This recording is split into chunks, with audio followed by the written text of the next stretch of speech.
In this video, we're going to be going over my weird daily habits that can create miracles in your life. So I'm going to be going over some of my rituals that may be a bit strange, but absolutely work. That's coming up next. Hi there, welcome to the video. My name is Dave and this is HeartSpace if you're new to the channel, where we are releasing videos almost every single day to help you live life in your way. So if that sounds good to you, make sure you hit that subscribe button and bell icon so you don't miss any videos that we release. Now today I want to go over some of my daily rituals, some of my weirder ones, some of my daily habits that might be a little bit strange. Maybe you've heard of them, maybe you haven't.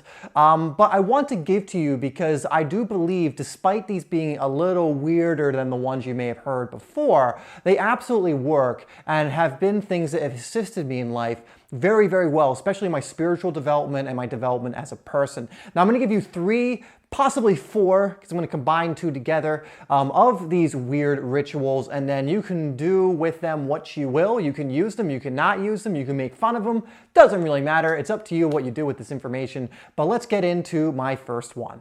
So the first one by itself is actually not a weird daily habit because I do Wim Hof breathing or breathing practices every single day. But when I combine it with the next one, I guess it does become a little strange. And what I'll do pretty much every single day is I will listen to some Alan Watts Chill Step. And Alan Watts is a philosopher, if you don't know who he is, who really for me is good at communicating some of the secrets of the universe or how we should function. Not how we should, but kind of like recommendations of how we should function within the universe, our perspective on the universe, all these different stuff. And they'll be mixed usually with this beautiful chill step music. And then I will do rounds of Wim Hof breathing while I'm listening to this music. And what I've experienced when I do this is I actually get a bit of a DMT release, which you absolutely can release. You have this chemical, you create it naturally. And when I do it while listening to Alan Watts, not only do I get this perspective shift and these ahas, but now I'm oxygenating my body. I've actually had points where I've had DMT release when doing this and have actually laughed hysterically. I'm sure at one point in time my girlfriend has just heard me laughing like crazy in the other room for seemingly no reason. But this is what I'll do usually every single day, and it's one of my favorite practices. I'll do it for 10 to 20 minutes. Not only does it allow me to get some incredible breath work in, but it also helps me align to a lot of Alan Watts' philosophy. So you can do this for someone else as well. You can do this for McKenna. You can do this for, I don't know who else they have on YouTube with Chill Step, but is it Paul McKenna? I believe they have some for him as well.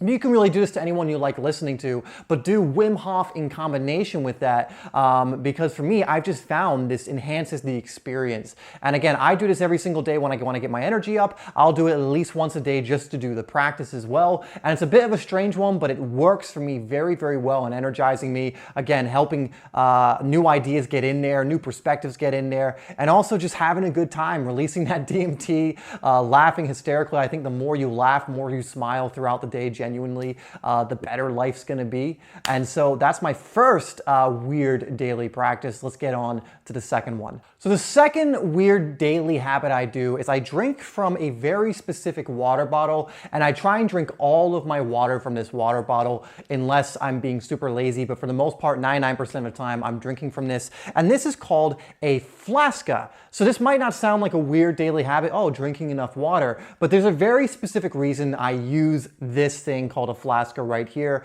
You might not be able to see it, but it says love and gratitude on the bottle or on the cork pouch here.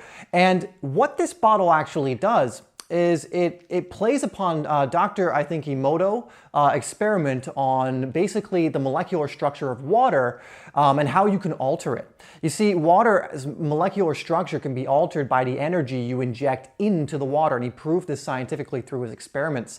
And so, for example, if a love energy is injected into the water, the crystallization will be different than if, say, hate or condemnation or jealousy or these lower emotions are put into it. And so because we're made up of 70 to 80% water, for me, it's very important to be drinking so-called blessed water, or water that is molecularly structured like gratitude or love, which this one is. This one is molecularly structured like love and gratitude. It actually shows you what the molecular structure looks like on the bottle, which is pretty cool. And so what this bottle does is it automatically changes the molecular structure of any water I put into it to reflect that of love and gratitude. I know for some of you that may be weird, but that's why it's in this video, huh? So love and gratitude for this bottle. You can check out Flaskas. They're not that expensive, like 30, 40 bucks. Again, I use this for pretty much all water, besides when I go maybe to the gym or football. Actually, I do take it to the gym, to be fair, football. But again, you know, you're made up of 70 to 80% water.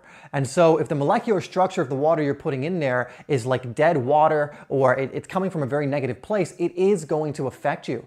And I do actually notice a difference when I don't drink from this. Maybe if I have a day or two where I don't drink from it, which rarely happens.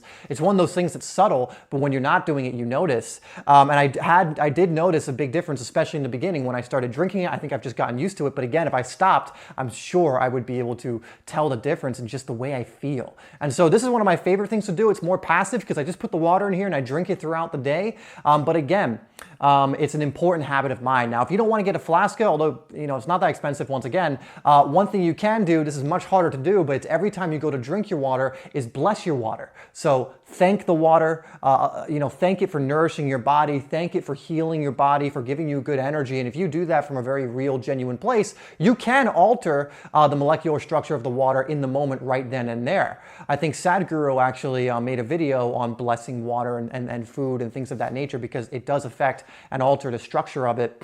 But if you, like me, can't remember or forget to do that every single time, having a bottle that does it for you automatically is very, very helpful. So that's my second one. And again, this is one of my favorite and probably one of my more quirkier ones, but I absolutely believe it works. I've seen the science behind it, and that's my second weird daily habit. And third one and fourth one, because I'm going to mention both, because I don't do both of these each day, but I usually do one or the other. Sometimes I do both, but usually one or the other. And the first one is called the Baudouin technique, and the second one is called the heart math technique. And these are both meditative techniques. I've actually gone over the Baudouin technique, so hopefully I'll remember, but I'll link that down below if you want to learn about this technique in more detail, how to do it, how to apply it. But essentially, these are both meditative type techniques, but they're a little different than just other meditations. So the Baudouin technique plays upon influencing your subconscious mind, and essentially what you do is you put yourself into a calm, meditative state, you breathe into it, or you do something else that helps you get into that state, and then you're basically going to sing yourself a lullaby as you're breathing of the thing you're trying to influence your subconscious mind with.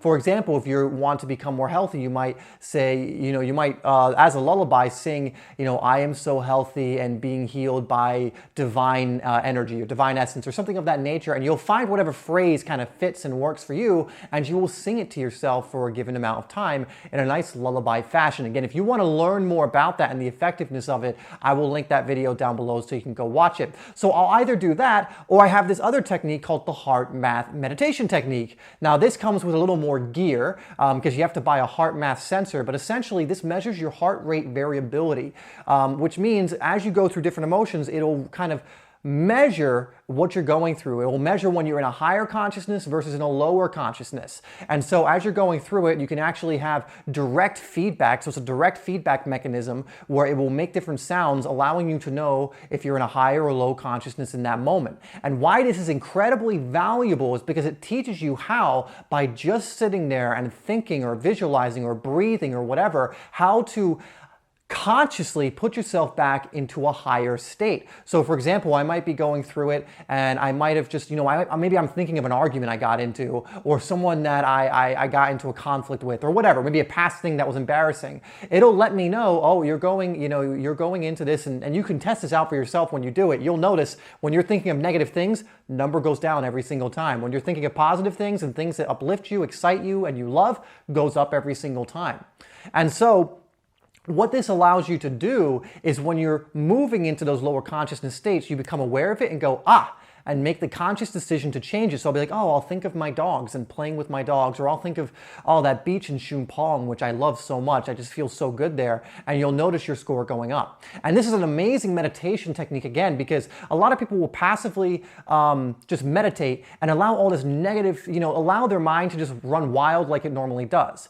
And passive meditation can be great, but usually done in that manner isn't the best, especially if you are actively creating those negative patterns. But with the heart math sensor and with this technique, you again can deliberately be made aware when you're in that negative space, and then can consciously learn how to move that into a more positive place. You know, a lot of people have problems when it comes to changing their thoughts. They always ask questions like, how do I change my thoughts? How do I go from negative to positive? This is an amazing technique to help you do that, and to be able to do it like that. Like I usually do it for about 10 to 20 minutes every single day, and in those periods, I'm always able to get my energy back up very consciously and deliberately, which going through the day is an amazing skill to have, because if I start thinking negatively, or I go down a negative spiral or lower consciousness or whatever else, I know, okay, I can just take a minute, boom, I'm going to deliberately think or feel something else, and I can go about my day in this new state that I've just gotten myself back into. An incredibly underrated skill, but incredibly valuable one, and that would be my final weird habit I'm going to be giving you today. So thank you so much for tuning in. Give some of these habits a try, for the ones especially that don't cost you anything, but if you really want to take it to the next level, I highly recommend getting a Flaska bottle. Just look up Flaska water bottle on Google, or getting the Heart Math Sensor. Again, you can just look up Heart Math. I think it's heartmath.com, or just Google it. You'll be able to find it there. Both have been incredibly beneficial, and investments that paid me back, 10 times over. So I would recommend them as well. Anyway, guys, that's going to do it for this video. Those are my some of my weird daily rituals, daily habits. Hope you have enjoyed. Hope you'll try some of them out. Maybe try the one you find the weirdest out and see how it goes for you. As always, I love you, and I'll see you in the next video.